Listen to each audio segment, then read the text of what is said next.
Hello, my name is Jack Remington. I'm the director and host of this mini documentary, Racism in America Today. I'm Lissa Giosi, and I'll be co-hosting this mini documentary. Today we are at the Simi Valley County, California courthouse, where a certain jury trial, resulted in a storm that grappled the nation. Let's start with the representative of our nation, the President, Barack Obama. First story this hour takes us to the United States, where President Barack Obama has admitted that his country is still plagued by racism.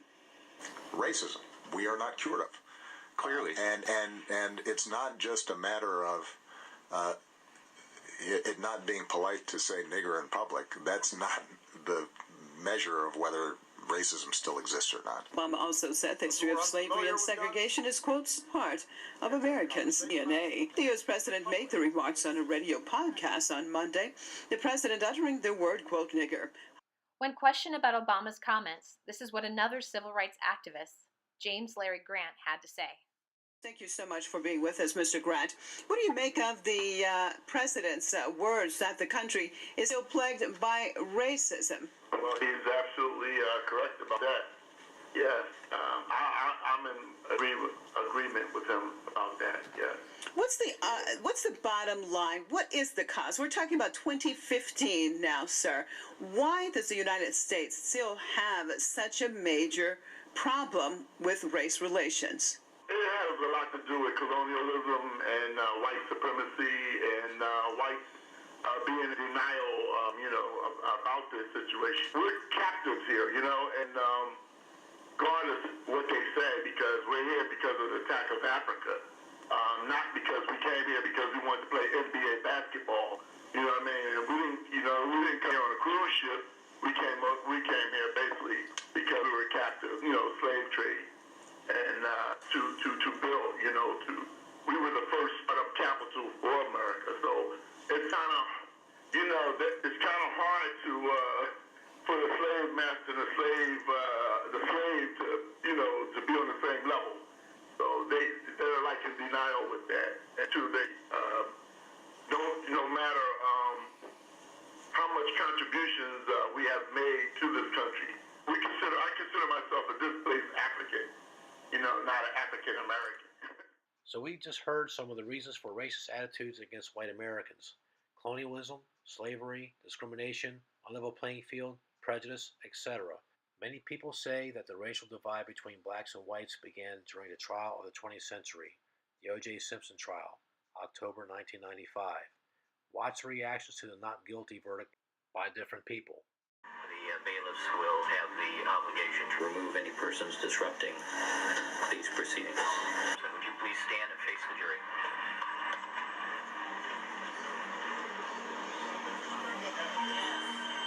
Mrs. Robertson.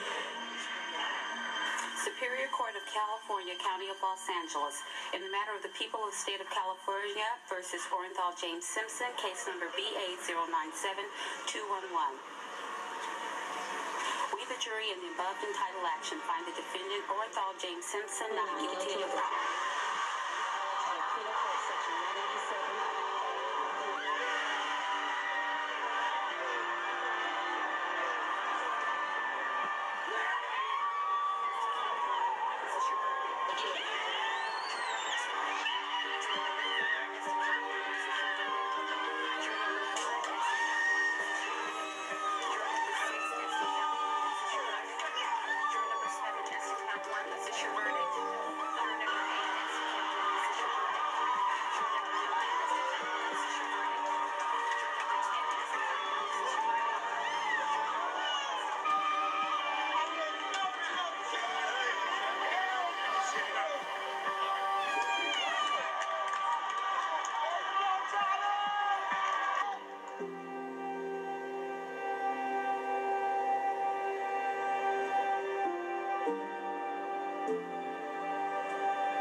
charges. He is ordered transported to an appropriate CHAIRS facility and released.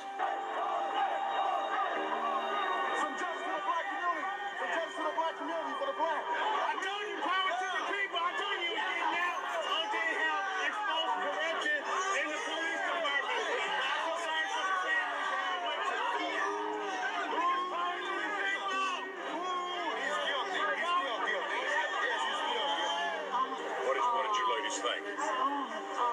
changed the whole tone of the trial from a murder trial to a racial trial. It was so obvious. I think it's the biggest miscarriage of justice, and I am ashamed to be an American right now because the guy is so guilty, it's disgusting. And that jury should be ashamed of themselves for that verdict that they brought in. That's all I have to say. I think this jury sent a message that the time has come here in Los Angeles and in America that indeed there must be a level playing field for everybody.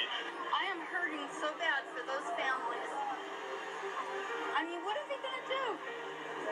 How are they going to live with this, knowing we all know he's guilty? How will you have found out if he would have went to jail? It is a case that has riveted America. Much more than just a murder mystery. It was about race, about celebrity, about wealth, and what wealth can buy.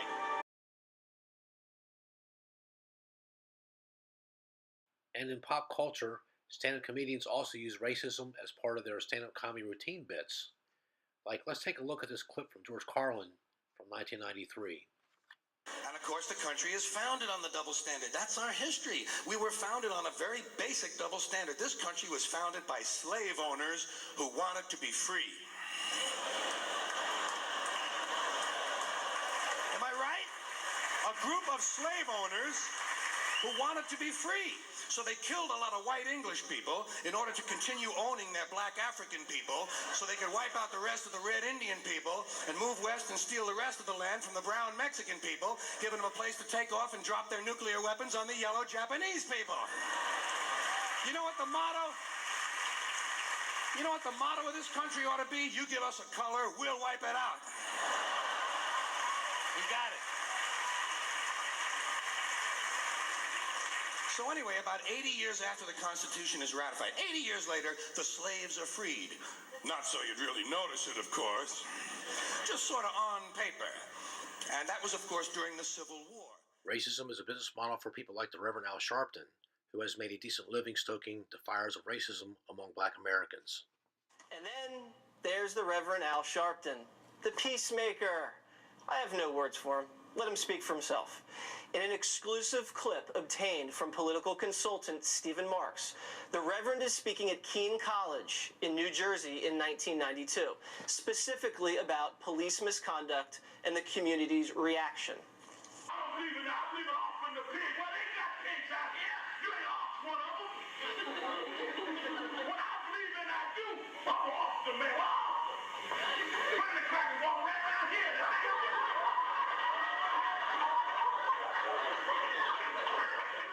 And that igniting agent that sparked a racial divide between blacks and whites that all started with a videotape from March 3rd, 1991 that went viral. Look closely at the beginning of this unedited version of the video. You can see King does try to get up and run. He appears to lift his arms before falling to the ground. It's this portion of the video that later impacts a jury's decision. Blood's just gushing down the street. Felt death. You know, death wasn't far away. What's it like coming here, getting down on the street, reliving this again? I can't believe I'm alive to get down there. I can't believe I'm alive today. King says the chase and the beating last a combined 15 minutes. 15 minutes of hell. He sustains more than 50 baton blows and shocks by a taser gun. But it's not over. Somehow, he has to find the strength to survive. As the ambulance rushes him to a nearby hospital, he begins to find it more and more difficult to breathe. I was blowing the blood out of my sinuses and out of my mouth so I could breathe. And that first trial of the 4 LAPD officers who were caught on that videotape beating Rodney King were acquitted.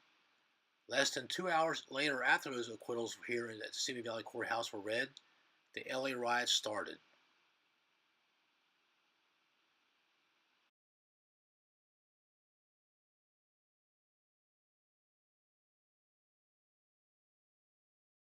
Name's Timothy Weir. Pleased to meet you. How do you do? Okay. Nice doing it. Okay. Is there a race problem in America? Overall in America, I know there is in Ventura County. Really? Oh, of course. Can you expand? Just for what I see from working in Ventura County all my life. Really? I see a little problem. I think we're coming close to a civil war, actually. What? Oh yeah. You do? I do. You're not kidding? I'm not kidding. You're Between the blacks and the Mexicans, and I don't know how the whites fit into that, but personally I don't have a problem. I grew up real close with Latinos. Mm-hmm. I had real close black friends throughout my life, but I see the tension and hear about it all the time. I talk to people that have been in and out of prisons, and it doesn't look good. And for these people to just use the race card as a means of trying to color everybody with a broad brush and say you're racist just because you didn't vote for Hillary. No, I think that's just nothing but a bunch of sour grapes. Heartbreaking. You can walk into a restaurant and you can just say, okay, you're not supposed to be here. Everybody looking at you. You know what I mean? And it's all dominant white. That still goes today. Still goes today. Yeah. They're not gonna say nothing, but you can see. I'm Jack Remington, and you are? I'm Alan Salazar. Fernandinho Tataviam, Ventureño Shumash. Relatives that served in Korea and Vietnam and World War II. My brother's a Marine. The only reason I wasn't a Marine because I didn't pass a physical because I've had. But other than that, I mean, us Mexicans, we have the most Purple Hearts in World War II more than any other race in America because we sacrificed. So for someone to say, oh, well, they're just fly-by-nights, we're not fly-by-nights. We've been here, we're concrete, we're here, we're part of the fabric of America. Well, I asked a friend of mine, he asked me if I spoke English. I said, well, you're Polish, right? He said, oh, yeah, I said, well, you speak Polish? And he said, no. I said, well, I don't speak Spanish. How dare you think that I would speak Spanish when you don't speak Polish? People don't pronounce my name correct. If I could say Wiener Schnitzel, they could say my name, Frenes, Richard Frenes. I grew up growing, people call me Beaner and Spick and Wetback and stuff, but yet I was a fifth-generation American. But yet these people learn, these kids that I used to fight, they learn from their parents. So how dare they say, oh, well, we're not like that. But yes, you are, because your kids wouldn't have learned that without you telling them that. One, I'm Native American, and I'm proud of both. And since I turned 18, I've voted in every election. I've never missed. But as a Native American, how do you feel about the illegal immigrants that are now in California and the rest of the country? I think many Native people, we get a chuckle out of it, but actually it kind of makes us angry that this is the time of the year, and the Shumash did the same thing. When the Spanish first came down the coast of California in their tall ships, they've been at sea for a long time. And we could have very easily, because we outnumbered them, killed them. But we saw that they were tired and hungry and sick, and that we had an abundance of food. And we brought them ashore and shared our food with them and helped them get strong so they can continue their journey on. Didn't turn out too well for us.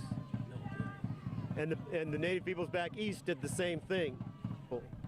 And America would be in trouble if our farm laborers, who are mostly immigrants, if they were to say, you know what, we're not welcome here and we're going to leave.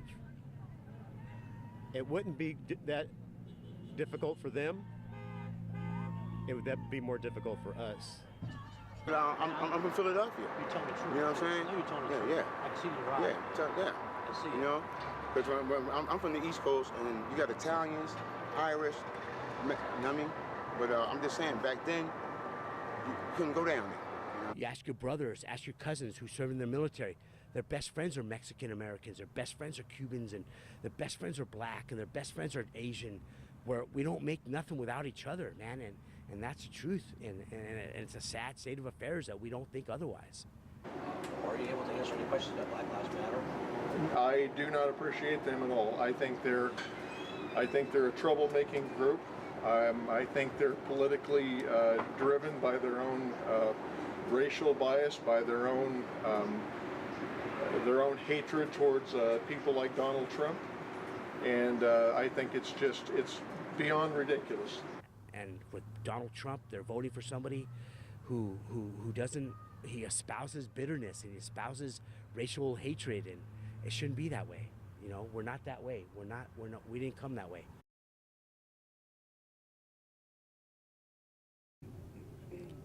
Hello, my name is Ian Schweitzer. And I believe you have a question for me? Yes, is there a race problem in America today? I believe so. I believe they are, in fact, developing what I would like to call reverse racism, because most people from back in the day had a problem against racism. When you were white, apparently you were dominant, you know? So now people are turning it back around, and they're trying to say that now, just because of whatever our ancestors done, we're being judged for our actions. So we're being treated bad, or not we, I don't like to, you know, put me as we, but, you know, people in this country are being taught to hate white people, and I don't think that's necessarily a good thing, you know, because most people who fought for equal rights in this country, they fought for equal rights, not to switch the page and turn it around and teach people to hate the other race. And that's what I feel like a lot of things that's going on right now, that people are just stereotyping and pointing the finger, and all this controversy is stirring up, and they're just looking for another face to blame or another skin color to judge. So, I mean, that's pretty much what I feel like, that there is a race problem developing in this country. The more we stay divided, the longer it's going to take to get us in a position to where we can get things done and get things that need to be done, because we're too busy focused on this other garbage that really doesn't amount to a hill of beans. And the cops cornered me, 2 of them, cop cars, blocked me off. I couldn't walk anymore. And I had my work permit because I was 16, and I had my work permit because in high school you had to have a work permit to do that. So back in 1986, and they said, "What are you doing?" I said, "I'm just getting off work, sir." "Well, you shouldn't be out here." I said, "Well, I'm just getting off work, sir." "Well, you're Mexican and you're brown, and we don't trust you. What are you doing out here?" I said, "Well, I'm sorry, sir, but I'm just going home." And they searched me, everything, and they said, "Okay, get out of here." And they laughed as they peeled out. They laughed, "Ha ha, get the fuck out of here." And they peeled out. So I've been subjected to that. 3 o'clock, I just got out of wrestling practice. I was coming home. Cops pulled me over because I had long shorts and a long shirt. "Well, you look like a gang member." I said, "Well, no, sir." I said, "If there was a white kid, he'd be looking like a skater. He'd be a skater guy then. But since I'm brown, I look like a gang member." "Well, what are you doing?" I said, "I'm just coming off practice, sir. I'm going home. I live right around the corner. You know, I'm going home." "Get out of here." Peeled out, left me alone. After they subjected me to something humiliating, but you know, there's nothing I could do. Absolutely. I don't understand people, you know, they can come to this country, and then when they get to this country, it's like they've forgotten the fact that it is a privilege to live in this country. It is not a right, it's a privilege to live in this country. That they question my own kids that are there. "Well, you're not Mexican, you're too white to be your skin color is too fair to be Mexican." And that's how ignorant they are. That's where we're at now.